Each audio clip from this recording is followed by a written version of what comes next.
Okay, we are ready to roll for our afternoon program. I first heard Suzette Dussault speak in the graveyard. She has been there many times. She personifies Jeanette Rankin and has for years at many displays. Jeanette, unfortunately, was not born when the Mullan Road was around, so that's not her talk today. She contacted me a couple of months ago and it probably naively offered to talk about her home stretch of the Mullan Road west of Missoula. And I was pleasantly surprised, and I'm afraid she might have been unpleasantly surprised when she found out what she'd gotten herself into.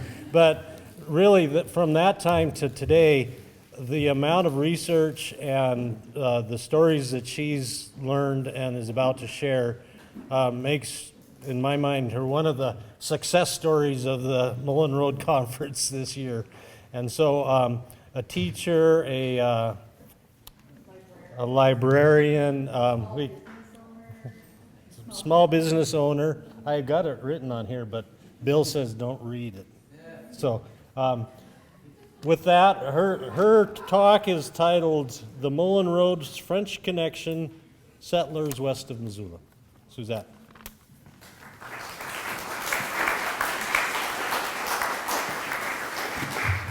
Okay, Kim, I'm going to have you stand close by. So, okay, all right. So I just want to say thank you to Kim. And actually the story goes as you called me and said there was going to be a conference. And I said, gosh, has anybody ever done anything like mapping out who were the first homesteaders, the first families to homestead on Mullan Road? And you said, no, I don't think so. And I said, well, we could make a bunch of maps and put them on easels, and we could talk about it. And I wasn't thinking of presenting.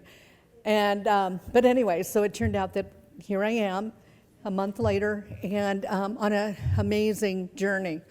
I have done some Montana history because of my love of Jeanette Rankin and what she stood for, which was helping the people of Montana.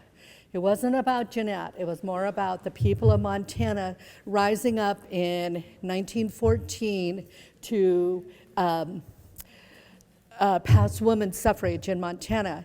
It was significant because the people had petitioned the legislature ever since it was somehow written out, well, a little bit written out, really written out, of the 1889 Constitution, and they had petitioned the legislature for every single session after that, and finally they had elected a legislature that was going to put it on the ballot, thinking, of course, that the company controlled everything going on in Montana, and they were not going to pass it. So, but they didn't underestimated the men and women of Montana, because the men and women of Montana, on the very first time they were asked to vote on this initiative, and mind you, of course, it was the men of Montana, they not 100%, but like by 70% to 67%, passed women's suffrage on the first ballot, the first time any other entity in the country had passed an initiative like this. So it was a coup. It says a lot about Montana and the power of the people. So the second thing about Jeanette Rankin that I like to tell people is that she organized these little, well, each community organized good government clubs. And they decided they were going to appoint a person in every precinct that was going to bring in the vote.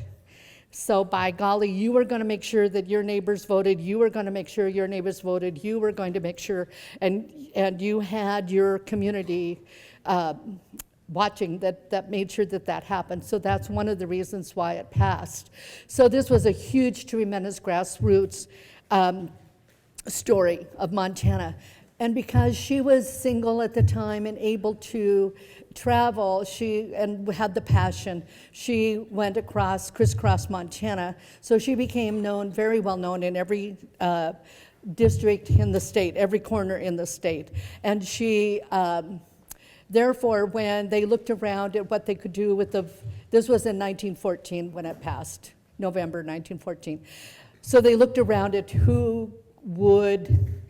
what they would do with this vote, and what they decided they would send a woman to Congress because in the eastern part of the United States especially, there was very much, idea against women voting. It was not what they were about. So anyway, I'll make this really short.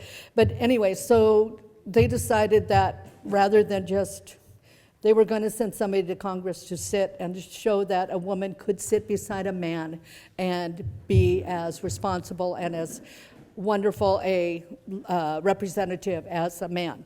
So they looked around as to who that could be, and everybody looked at Jeanette because she was so well known across the state from her work in the 1914 suffrage campaign. So in 1916, she was elected to Congress. The first time women could vote, they voted for Jeanette.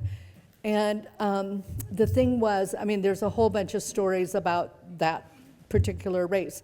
But the point being is that there were 3 women candidates, one in California, one in Colorado, also for the United States Congress. So Jeanette could have been one of 3 women.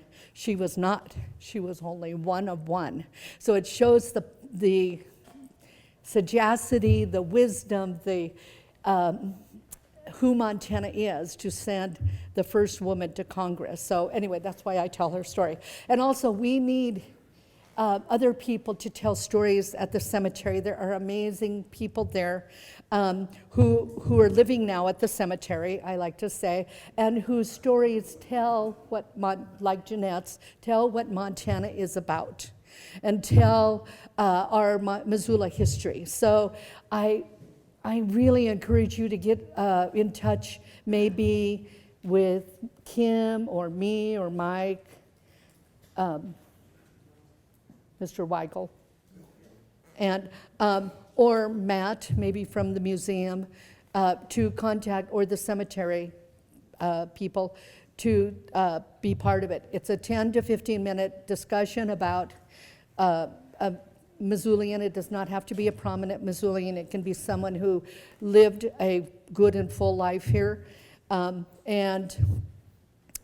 instance, Edward Boos, B-O-O-S, who was the journalist who followed the infantry on bicycles to St. Louis. Was that it? Anyway, he is there.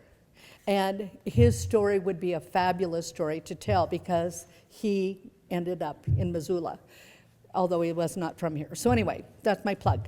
Okay, so now, this is where it begins.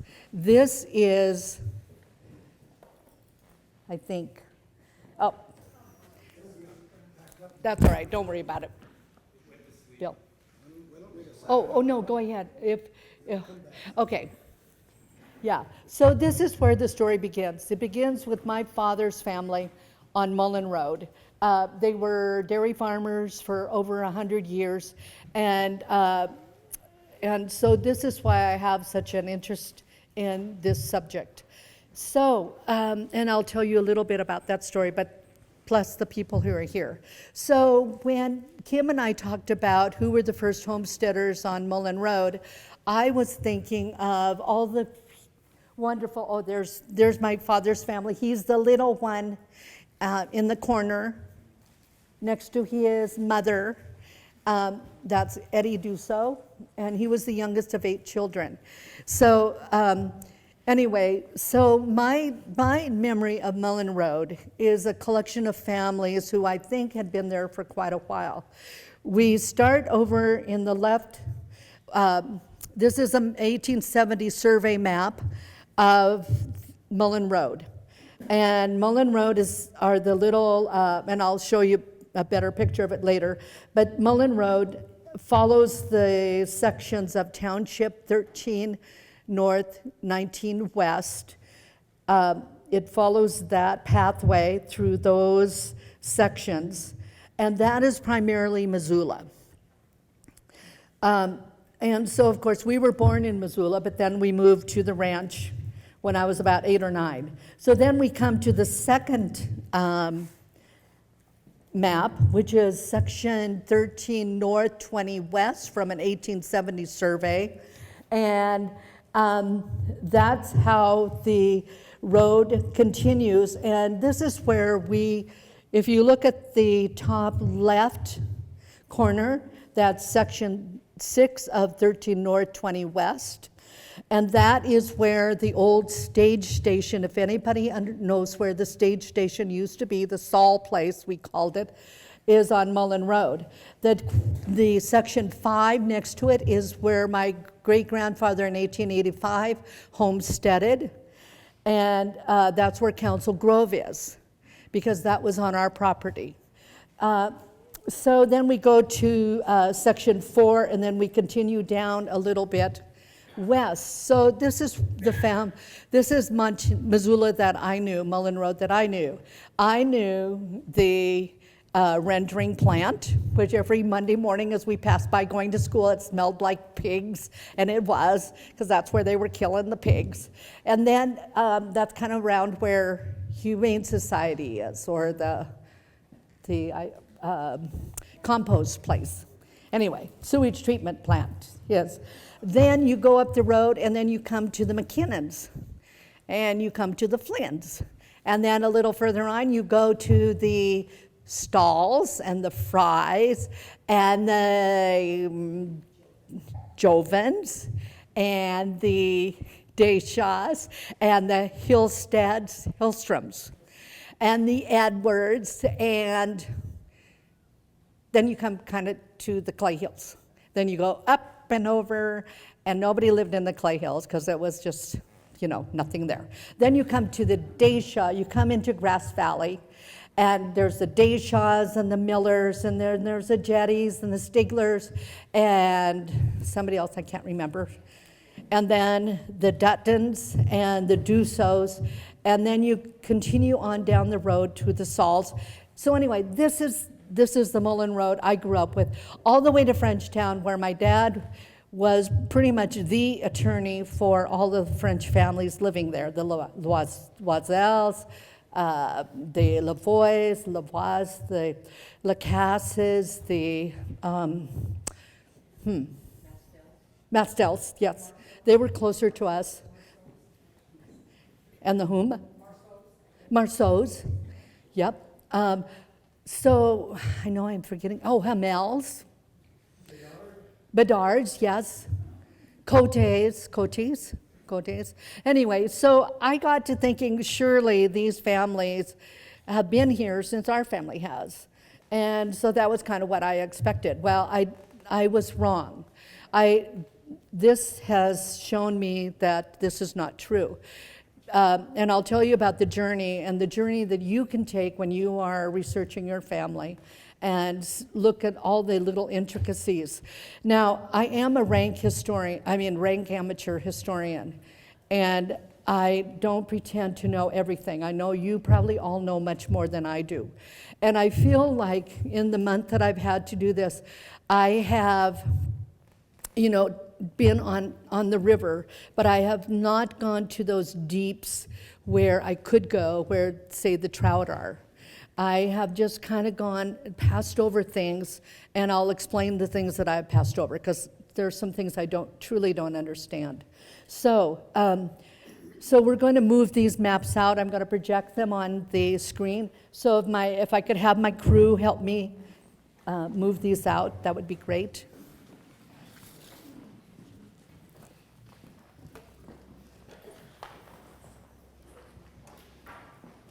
And I think these are okay there. That should be okay. But Kim, I have something for you. Bill, otherwise known as Mike. Sorry. Okay, so unravel that.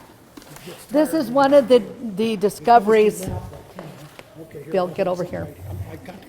It shuts down on you when you don't. I know, that's all right. I don't need it right now. Okay, I know. I say that's the French in me, so I can blame it. Okay, so there's another one. Okay. So I want you guys to figure out where you are.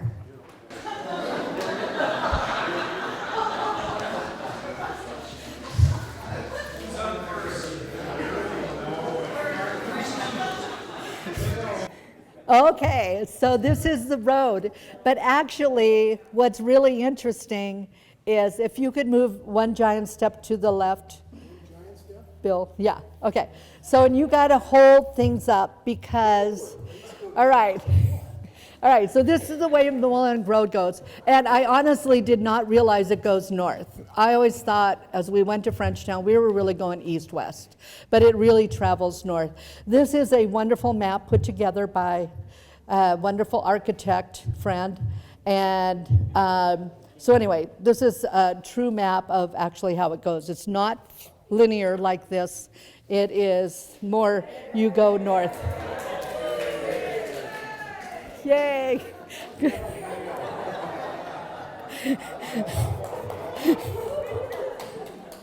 somebody get a picture of that? That is so good. I love this. Okay, so this is 13 north, 20 west. You just go, or 20 north, 19 west. You go across to 20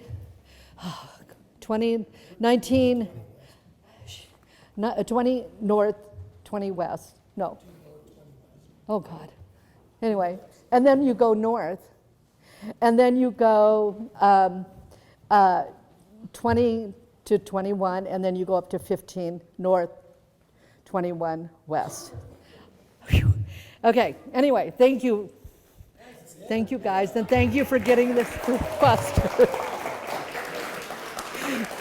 So, and I'll project this on a little bit later. So anyway, so my job was to find out who were the earliest settlers on Mullan Road, or I said homesteaders, because I thought everybody, used the Homestead Act. That's how you got your land. And anyway, I have no idea who the first early people were on Mullan Road. I did not find that. I cannot verify that. So, but I did find some things. And one of them is that it is true, Frenchtown is Frenchtown. And there are a number of settlers from Quebec who came down for various reasons, and they settled not only Frenchtown, which is actually here. And I'll put this up on the board. But anyway, they came down for a number of reasons. They came down as fur traders. Thank you. Yeah. So this is Frenchtown. This is 34, section 34. It's a mile square because each of these sections is a mile. 1, 2, 3, 4, 5, 6. And so this is 6 miles. And this is 1 square mile that comprises Frenchtown. Of course, it's grown out beyond that boundary, but that's where they've got it marked in this one map. So, so they came down for a number of reasons. Some of them were fur traders, and the fur traders became independent after some of the big corporations got out of the business because they found that they could not do fur trapping and trading sustainably. Well, not sustainably at all. They failed. But it was the individuals who got to know the native peoples and got to know the area and the land who really became the people who were the fur traders, and many of them were French Canadian. They had many of them had learned the languages and took the time to do this. They were definitely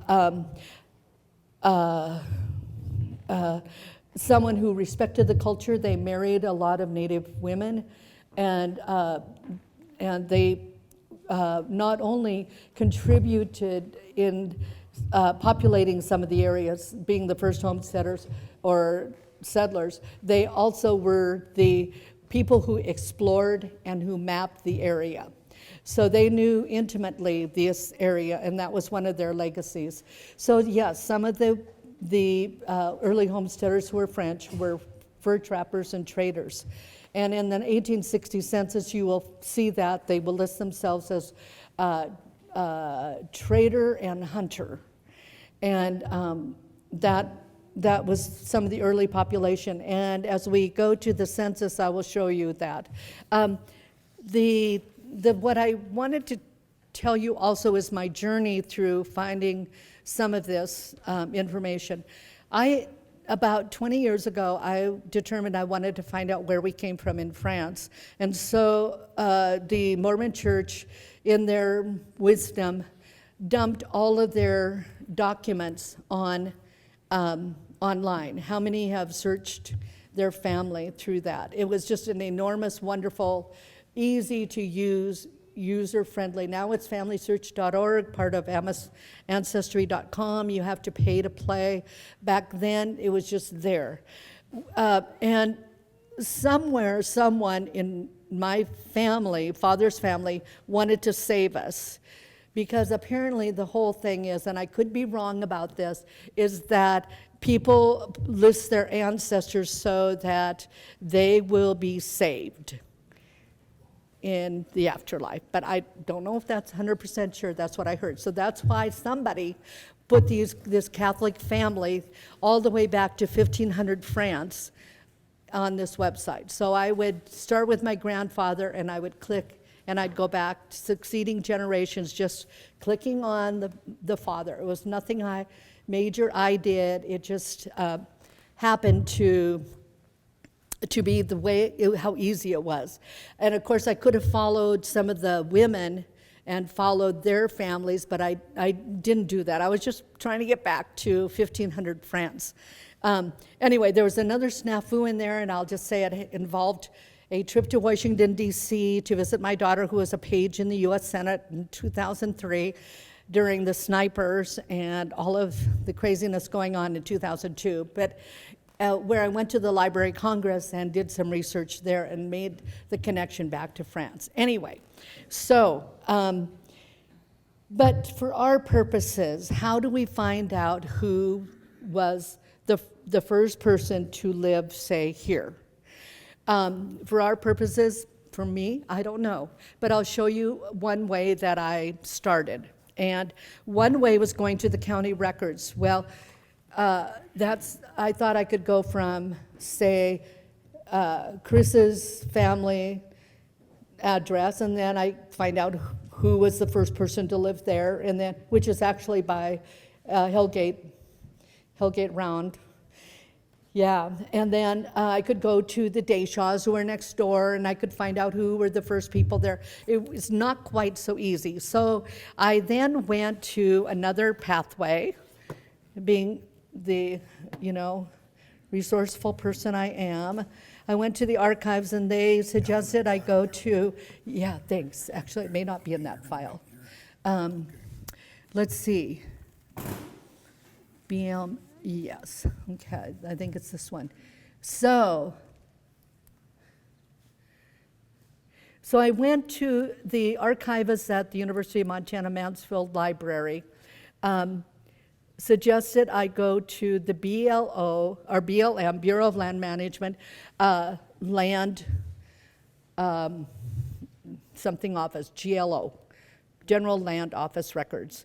So I did, and this is what you come up with at their website. It's very amazing. And how many have used this site? Yeah, thanks. It's a great one because on it you will see land patents, right? So the other thing you will see if you go to the next page is something called land tracts. Well, land tracts will bring you to an amazing thing that shows you the sections. So from this, I can find Grass Valley, and I can find Mullan Road. That's that wonderful little gray line running through Grass Valley. And so this was where I found the quadrants, or the sections, or no, excuse me, townships. So one of them is 13 North, 19 West, which is by Dennis over there. That was Missoula. Then, so 6 miles later, we come to 13 North, 20 West, and that is where our family was, and because that's 6 miles of Mullan Road, and we're on almost the very end of 13 North, 20 West, and I'll show you that later. But anyway, this is where I was able to get an idea of which townships I even needed to look at, because obviously Montana's a big state, even western Montana.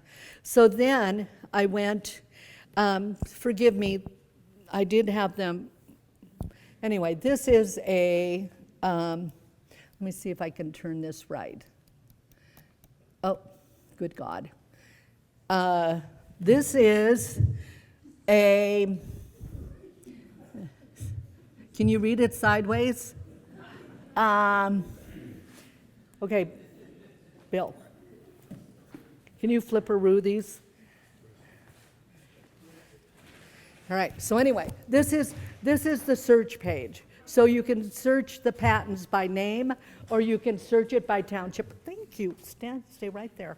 So I am going into the name. Okay. So what do you got? Okay. All right. So then,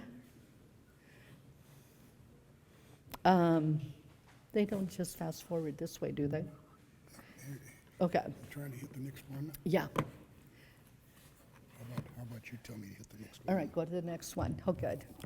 Thank you. So on this site,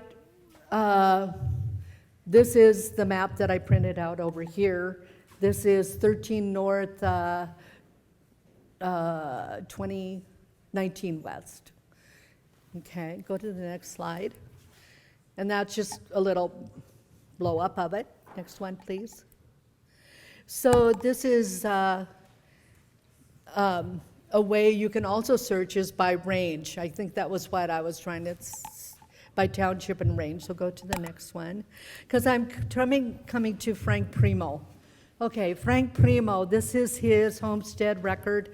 I was amazed to find that he didn't file until 1891. So that surprised me, because I thought he had been on the property much earlier than that. According to my uncle's oral history, he did homestead 1885 to 1886, so I think this was the documentation to show that he proved it up.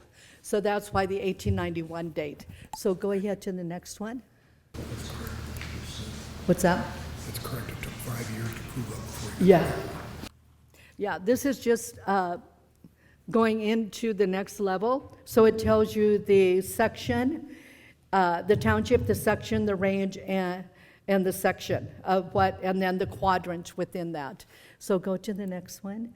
And then if there's a place called related documents in which you have additional information. Notice there's a Northern Pacific Railroad, and I believe that was a purchase of some property from the railroad when he acquired property from the sale. And also there's a Eloi Cyr, who is our neighbor to the left. He was in quadrant or section 4. Okay, next one, please.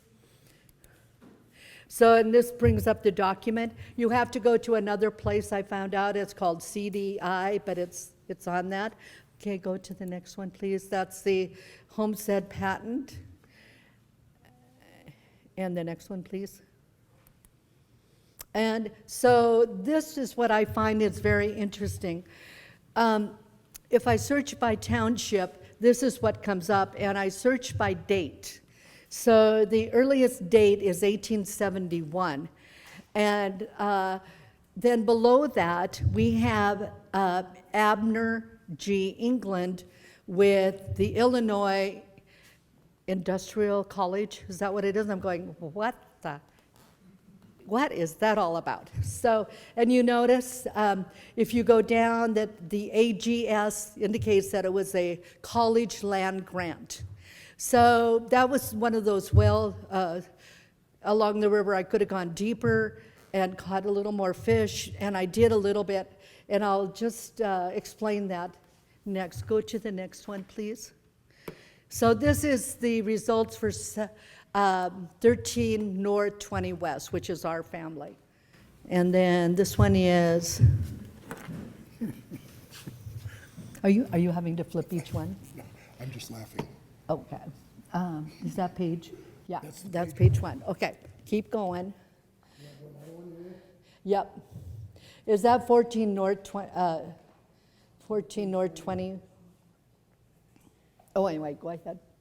But anyway, what my point is that I'm coming to is that within each section there are some of these college land grants, and they are all filed in 1871 and 1872, and I could not quite figure out what it was. Then we go to another issue, which is a cash sale. So keep going, Bill. Okay, go to the next one. And there's the Northern Pacific grant, railroad grant. There's another one. Okay, so this indicates that this is a cash sale, right? Sorry, I can't see it. No, this is the patent for Abner G. England and the land grants. Go to the next one. I think you have to open a new file for me now. Oh, okay. That's what it's telling me. Oh, okay. Let's see. So what we come to is the cash sales. And what that is, it has to do, whoops. Sorry, I thought I had these all in order.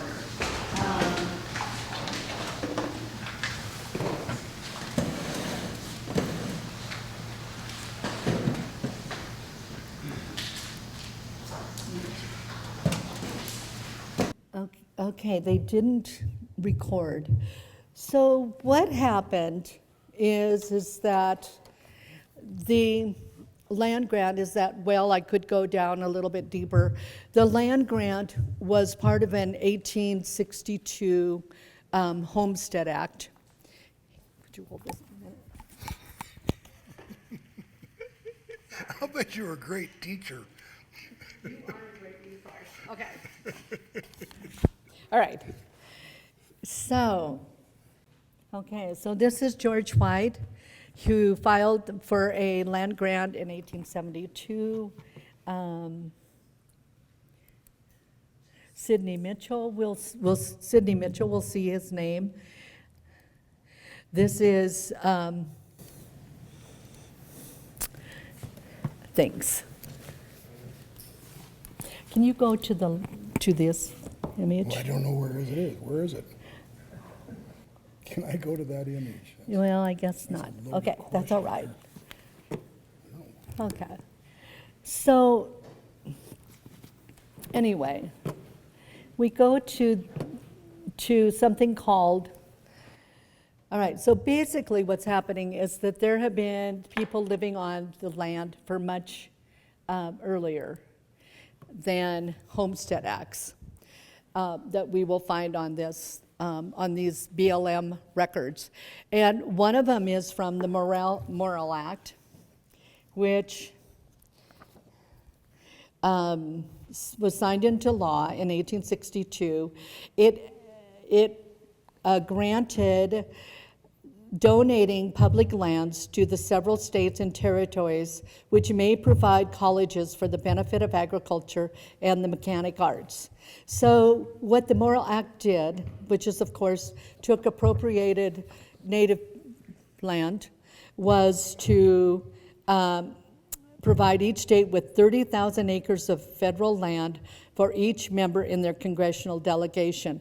This is how people were able to acquire and file for a land right, a college grant. So somehow the Illinois Industrial College had acquired property in Montana, and so it was sold to Abner G. England. And the other thing that we found was that the cash sale actually related back to the Missouri Compromise in 1820. It was a provision in the Missouri Compromise, which had all sorts of different reasons for doing this, but apparently, but anyway, they appropriated native land and they put it on the market for people to buy. And this was for people who had been squatters, could pay up their land and illegally acquire their land. So there were a couple of other ways that people had been living on Mullan Road prior to the 1862 Homestead Act, or filing in the 1870s and 1880s. So this is one of the ways that people acquired land. And of course, we know from the 1860 census that there were people living in the Frenchtown area, particularly, and along Mullan Road, particularly at Hellgate, because that is when Warden and Company, Woody and Higgins opened their store. And they of course opened that store because it was on the newly opened east-west route between Fort Benton and Walla Walla, and it was between the north-south route between the St. Ignatius Mission and the, the St. Mary's Mission. And so people started to come into that valley. So, and to start to homestead. And they would file papers of occupancy. This is one from William G. Edwards, who filed it was called a Declaration of Occupancy, and it was just said that, be it known that to the world that I do hereby declare and give a legal notice to all the world that I have a valid right to the possession and enjoyment of all and singular that that something or parcels of law in the Green Township of Hellgate, County of Missoula, and Territory of Montana. And what is interesting about these, if you go to this record book, is the description of the land. It has to be with particular, landmarks, because there is no section to tell them that this is where I am now declaring my 160 acres. So there was something called a Declaration of Occupancy. There are numerous records like this at the city county records in Missoula, and it's a really wonderful way to explore part of our history. So we acquired land by squatting, by claiming a declaration of occupancy, and we also acquired land through the Morrill Act, which is purchasing land from a university, be it in Illinois or Montana or wherever, and and then also filing homestead patents. So the question is to Frenchtown and who came. So we talked about fur traders, and there were certainly early people who lived in Frenchtown who were fur traders. There were also people who came as merchants, and they would open saloons and they would open hotels, because now with the newly open route between the military route between Fort Benton and Walla Walla, there was a lot of activity, because this was the main east-west corridor along southern Montana. The other reason is that they came to seek gold because of the two discoveries in both Alder Gulch, Grasshopper Gulch, Last Chance Gulch, and in 1869, Cedar Gulch up in Mineral County, there was a significant claim and significant find there, and that brought as many as 3,000 miners, prospectors to the area to look for gold. Those, when it panned out within a couple of years, the little towns they had started, Louisville, which is French, Marieville, which is French, Montreal, which is French, of course, all those prospectors dispersed, and there are only a few left who are really doing some placer mining, doing some real digging, mining up there. But the other thing that happened was that the timber industry was very important, and we lived in an area of very significant timber from Bonner to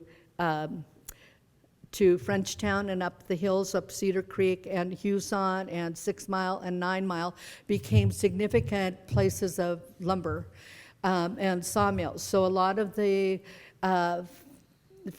people came down and worked in the sawmills in the lumber industry.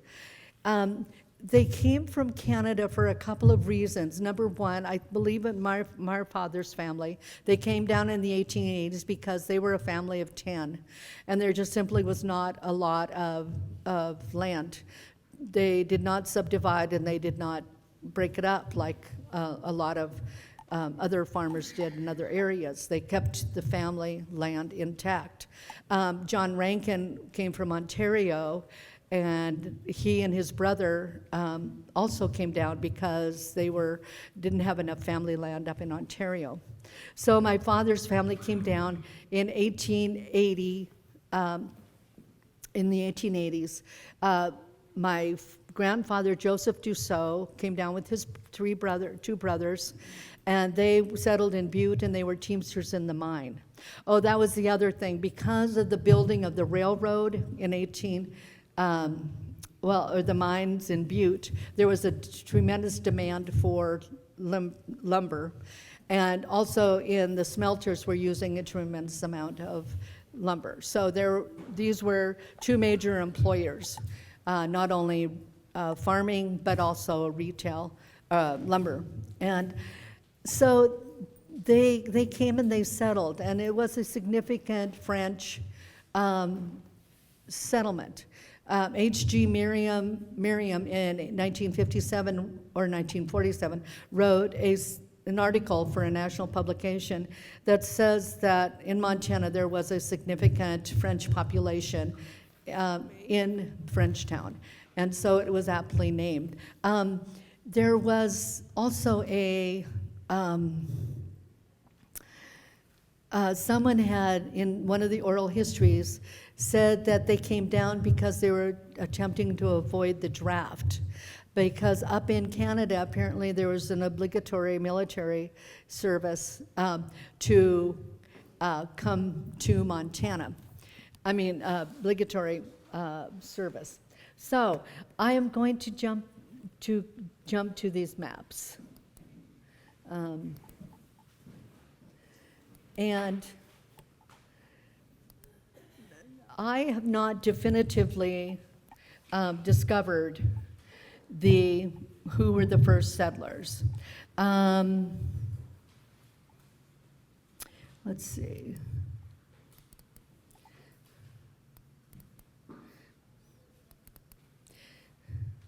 So this is the 1870 map that I have reproduced here. This is the first time that someone could file a Homestead Act or a patent based on an actual physical, scientific, surveyed property. And so they did file. This is 1319. The next one would be through the sequence. So we have 1319, which is Missoula, 1320, which is Grass Valley, 1420, which is just a little bit above Grass Valley going north, which is heading towards Frenchtown. Then we have 1520, which is to the west, and then we have 15 North 21, which is a little bit further north, and that is where we have Frenchtown. So, and what I have done here is put up a finding that illustrates who was at a particular point in time living in these sections, and I assume they were owners. There is a land book in the county records office in Missoula that is undated, and it does give the occupants at this particular point in time the name of the people living there. The book is not, so I have taken by hand and recorded who was living in each of the sections along the road. And as you can see here, this is where the road went in the sections that I have highlighted. There are 36 sections to a township, and each one being a mile is 1 square mile. So I apologize for not being able to project this on the screen, but I have only about 2 more minutes left. So I invite you to come up and take a look.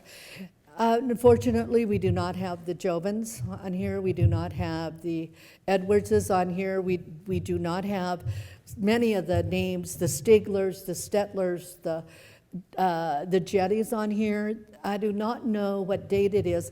I do know that my great-grandfather, Frank Primo, is on here. If you look in 13 North 20 West, you will see him. So I know that this was a map or a land book showing ownership, property ownership, before he passed away, because he filed for his naturalization in 1885. He completed his homestead in 1891, and he passed away in 1894. So I know this is before 1894. That's all I can tell you. So again, I wish that I could tell you who were the first homesteaders on Mullan Road, but I can't. But this is just an interesting picture of some of the movement of settlers to and from the area. A lot of these passed down from generation to generation. So thank you, and I'm sorry I couldn't project more of this on the screen. Thanks.